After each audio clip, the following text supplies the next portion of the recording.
Hello મિત્રો, શું date ઉપરથી ડે, મંથ અને યર લાવવા માટે હજુ પણ તમે કેલેન્ડરનો ઉપયોગ કરો છો?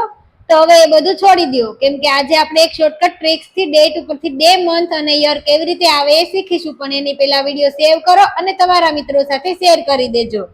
અહીંયા આપણે સૌપ્રથમ ડેટ નું કોલમ ડે, મંથ અને યર માં ફિલ કરીશું. પછી અહીંયા ડે નું કોલમ સિલેક્ટ કરીને Ctrl+1 પ્રેસ કરીશું. પછી કસ્ટમ માં 4 વખત ડી ટાઈપ કરીશું. તો અહીંયા આપણને આપણા ડેઝ મળી ગયા છે. એવી જ રીતે સેમ આપણે મંથ નું કોલમ સિલેક્ટ કરીશું અને Ctrl+1 પ્રેસ કરીશું. ફરીથી આપણે કસ્ટમ માં 4 વખત એમ ટાઈપ કરીશું અને ઓકે કરીશું. તો અહીંયા આપણને મંથ મળી ગયા છે. એવી જ રીતે આપણે સેમ યર માં પણ યર નું કોલમ સિલેક્ટ કરીશું અને Ctrl+1 પ્રેસ કરીશું. સેમ કસ્ટમ માં જઈને 4 વખત વાય ટાઈપ કરીશું અને ઓકે કરીશું. તો અહીંયા આપણને ડેટ ઉપરથી ડે, મંથ અને યર ઈઝીલી મળી ગયા છે.